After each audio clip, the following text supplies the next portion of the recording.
Hi అండి. ఈరోజు మీకు ఒక వంటకం చూపించబోతున్నాను. అదేంటంటే సాబుదానా హల్వా, నల్ల హల్వా అంటారు. విజయవాడ ఫేమస్ వంట అది. ఇది మా అబ్బాయికి కూడా చాలా ఇష్టం అండి. సరే చేద్దామని చెప్పి ప్రిపేర్ చేస్తున్నాను. చాలా ఈజీగా అయిపోతుంది. దీనికి కావాల్సింది ఏంటంటే ఒక కప్పు సగ్గుబియ్యం, కొంచెం నానబెట్టుకోవాలండి. తొందరగా చూపించేద్దామని నేను నానబెట్టి ఉంచాను కొన్ని. ఇలా మెత్తగా అవ్వాలి. కావలసిన ఇంగ్రీడియంట్స్ అండి: బెల్లం, నెయ్యి, కొద్దిగా యాలక్కాయ పొడి, జీడిపప్పులు. ఇంతే కావాల్సింది. ఈ ఇంచుమించు ఈ కప్పు కొలతతోటి మనం కొలుచుకుంటే సరిపోతుంది. ముత్యాల్లాగా ఉన్నాయండి, చక్కగా నానిపోయి ఉన్నాయి. వీటిని ఇప్పుడు మిక్సీ పట్టుకుందాం మనం. కొంచెం వాటర్ ఉన్నా పర్వాలేదు, ఏం అవ్వదు. వాటితో కలిపి పెట్టేసుకోవచ్చు. ఇదిగోండి, ఇలా మెత్తగా రావాలి. చాలా మెత్తగా అయింది. ఇలా చేసుకొని పక్కన పెట్టుకోండి. ఇది ఇప్పుడు జీడిపప్పులు ఇలా ఫుల్గా ఉండే కంటే కూడా ఇలా ముక్కలు ముక్కలుగా ఉంటేనే టేస్ట్గా ఉంటుంది హల్వాలో. వీటిని వేగించుకునేది ఈజీ ప్రాసెస్ ఒకటి చెప్తానండి. దీన్ని ఓవెన్లో చక్కగా వేడి చేసేసుకోవచ్చు. ఎంత బాగా వేగుతాయో మీకు చూపిస్తాను. దీంట్లో ఒక 2 స్పూన్స్ నెయ్యి వేసుకొని ఇలా కొద్దిగా కలుపుకొని ఓవెన్లో పెడతాను.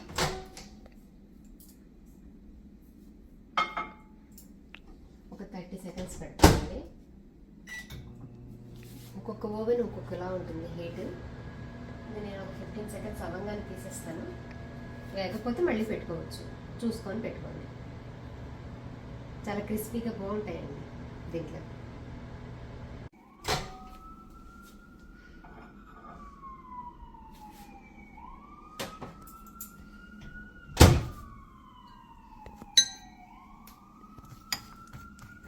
బాగానే వేగాయండి. ఇవి చూసుకోవాలి, క్వాంటిటీని బట్టి ఏగడం ఉంటుంది కదా.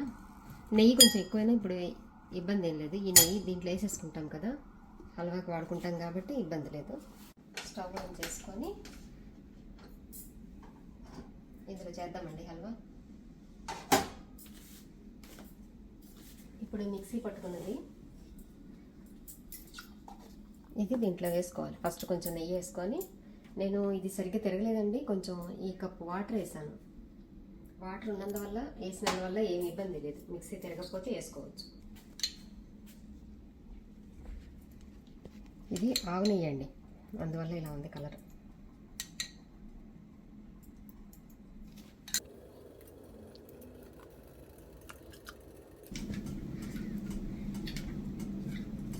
ఇలా నీట్గా తీసేసుకొని దాంట్లో వేసేసుకోవాలి. ఇక్కడ ఇవి దొరుకుతాయండి స్పాచులాస్. ఇవి ఎంత నీట్గా వచ్చేస్తాయంటే మిక్సీ మన చేతితో క్లీన్ చేసినా కూడా రాదు, అంత నీట్గా వచ్చేస్తుంది. ఏ పిండి అయినా కానీ, ఏ కర్రీ అయినా కానీ మనం చేతితో తీసినట్టే. చూసారా ఎంత నీట్గా వచ్చేసింది. మిక్సీకి ఏమీ లేదు. ఇది కొంచెం తక్కువలో పెట్టుకోవాలి స్టవ్.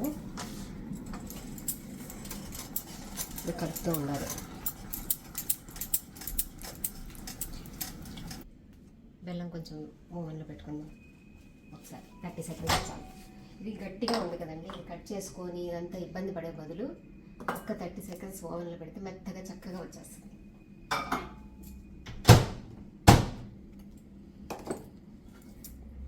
ఇదిగోండి, ఇది కరిగిపోయింది, మెత్తగా అయిపోయింది. ఇది దీంట్లో వేయంగానే సరిపోతుంది.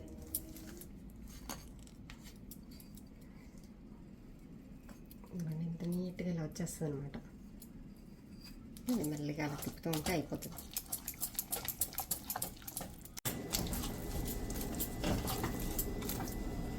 ఇప్పుడు నెయ్యి కొంచెం తగ్గినట్టుంది కదా,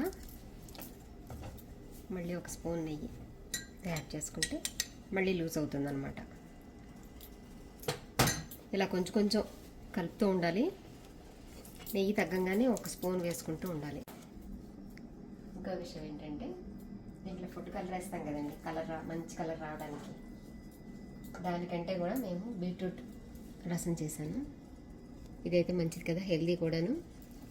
అది దీంట్లో వేసుకోవచ్చు, బాగుంటుంది. అప్పుడు చూడండి, ఇప్పుడు వేస్తున్నాను. తెర్రగా భలే మంచి కలర్ వచ్చేసింది చూడండి. ఇది నెమ్మదిగా కలిపేసుకోవాలి. ఇది వెజిటేబుల్ కదా, కొంచెం వేసేసుకుంటే పచ్చివాసన రాకుండా ఉంటుంది. ఇప్పటి నుంచే కలిసిపోతుంది, అప్పుడు ఏ స్మెల్ రాదు, నెయ్యి స్మెల్ తప్ప.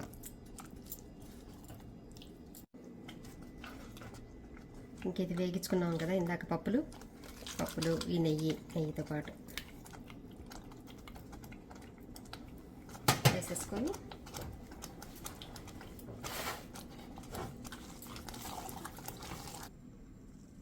కొంచెం మంచి స్మెల్ కోసమని కొద్దిగా వెనిలా ఎసెన్స్ వేస్తున్నాను. ఇంకా స్టవ్ ఆఫ్ చేసేసుకోవచ్చు. ఇలా హెల్తీగా అలవాటు చేసుకొని తిని ఎలా ఉందో కామెంట్లో చెప్పండి. Okay friends.